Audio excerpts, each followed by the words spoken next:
Bonjour, bienvenue sur la page de conseiller bébé Alex.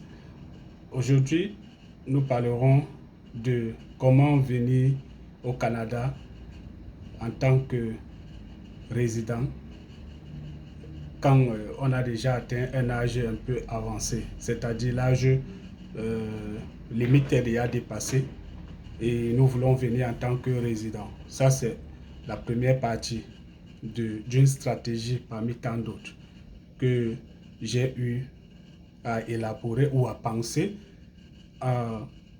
après avoir eu deux clients qui étaient d'ailleurs mariés qui nous ont contactés pour avoir des conseils sur leur dossier quoi. Ils demandaient, puisque parmi les deux couples, ils avaient en commun l'âge avancé. Vous savez, les procédures de résidence permanente s'appuient aussi sur un certain nombre de variables, c'est-à-dire le nombre d'années, d'abord l'âge, la CNP, la classification nationale des professions. Donc votre CNP, est-ce qu'elle est dans une section importante du Canada? L'expérience professionnelle. Donc maintenant, si vous avez une position dans cette rubrique importante, il y a l'une des variables qui est très importante aussi, qui est l'âge. Et déjà, quand je parle d'âge, je parle ici, d'après les dernières données sur l'âge, nous constatons que quand quelqu'un atteint 38 ans, 38 ans révolus, il perd la moitié des points dans la rubrique de l'âge. Dès qu'il a atteint 38 ans révolus, il perd sa moitié des points. Et ça va jusqu'à 44, je crois, 45 ans, 44, 45, quelque chose comme ça. Dès que vous avez atteint 44 ans, vous perdez tous les points. Donc, je crois que vous devez avoir entre 0 à 10 points. Quand vous êtes à 44 ans, 45 ans, vous perdez tous les points dans la rubrique de l'âge. Maintenant, vous pouvez vous rattraper sur le nombre d'années d'expérience, votre CNP, d'autres variables telles que peut-être la ressource financière de subsistance au cas où vous viendrez ici, la taille de votre famille s'appuie aussi sur les ressources financières que vous allez démontrer. Mais déjà à partir d'un certain âge, c'est déjà que la population du Canada est vieillissante et il donne très peu de chance à ceux qui ont déjà un âge un peu avancé, bien que des personnes qui ont ces âges, parfois entre 45 et 50 ans, aient encore la force, jusqu'à 60 ans même, pour certains qui viennent de certains pays, ils ont encore la force. Mais ici, eux, ils regardent tout le monde avec les yeux de chez eux. Donc, dans leur tête, c'est que si déjà à partir de 50 ans, 55 ans, chez eux, il y a des personnes qui montrent déjà des signes peut-être de vieillesse ou de fatigue, ils se disent que c'est le cas pour tout le monde. Or, nous savons qu'il y a des populations où à 60, 65 ans même, elles sont encore physiquement fortes. Elles peuvent encore travailler. Mais ça, c'est un autre débat qui ne nous intéresse pas. Donc, parmi les clients, je vais un peu m'appuyer sur un profil pour partager un peu cette stratégie avec d'autres. C'est une des stratégies, il y en a plusieurs. Je vais revenir sur d'autres stratégies dans une autre édition.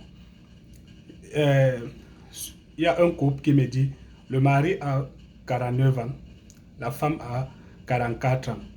Je crois là, 44 ans révolus, bon, à la date d'aujourd'hui, elle doit y avoir 45 ans et son mari 50 ans. Parce que c'était il n'y a pas longtemps et ils ont déjà des âges révolus.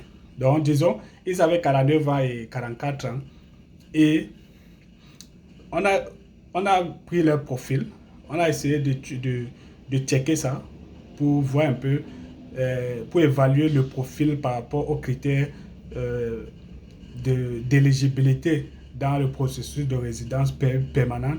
Et on s'est rendu compte que c'est la femme qui avait très peu de points.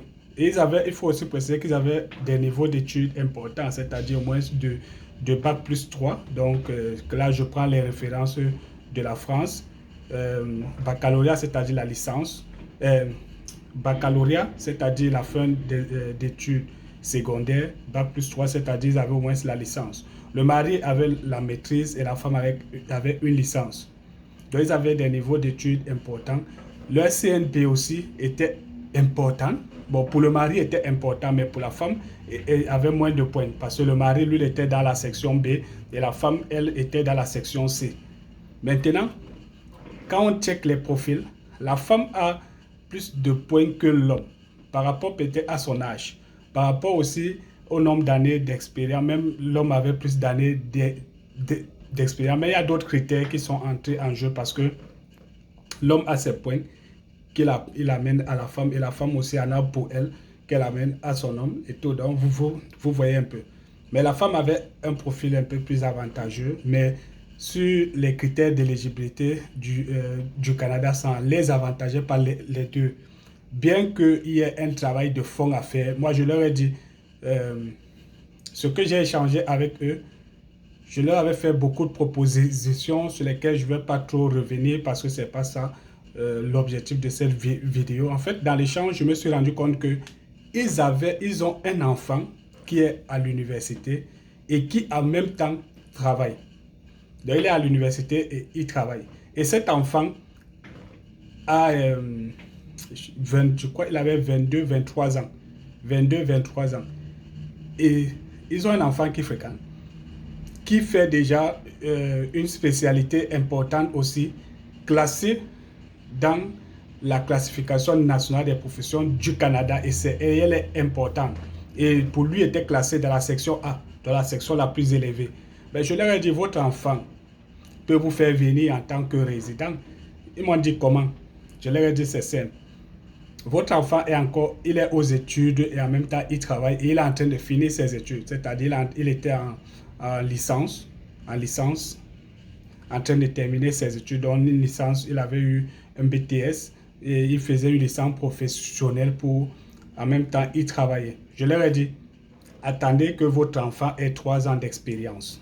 Dès qu'il aura cumulé ces 3 ans d'expérience, il aura encore un âge acceptable parce que tant qu'on n'est pas encore atteint 32 ans, voire 35 ans, vous êtes encore dans une rubrique importante. Je leur ai dit, quand votre enfant, dans 1 ou 2 ans, il aura 3 ans d'expérience en plus de son diplôme, alors faites la procédure. Et même dès maintenant, vous pouvez faire qu'il fasse le test de langue de français. Et si possible, même de l'anglais, si possible, parce que c'est pas obligatoire, on dit test de langue de français ou d'anglais, ou les deux. Faites-lui déjà faire le test de langue de français, c'est une validité de 2 ans. Maintenant, on peut créer son profil, bien on attend, parce que le test a une validité de 2 ans, comme j'étais en train de dire. Et votre enfant va appliquer la résidence permanente, vous l'appuyez et vous le soutenez dans sa procédure. Dès que votre enfant vient, vous êtes déjà automatiquement dans son profil, dans son dossier en tant que ses parents et tout. S'il a une femme, ça ne dérange pas. Maintenant, en venant au Canada, il peut dire que je veux venir avec peut-être ma conjointe ou ma femme, mon enfant, s'il en aura ou bien s'il en a, et ses parents.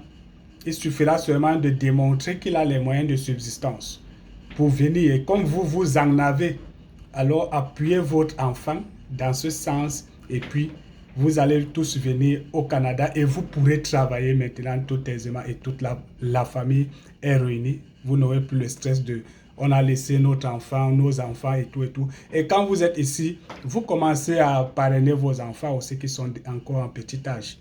Donc c'était ma contribution d'aujourd'hui dans cette procédure et tout. Si vous avez aimé, likez, vous commentez, vous me proposez d'autres sujets. Sur ce, vous étiez sur la page Le Conseiller Bébé Alex.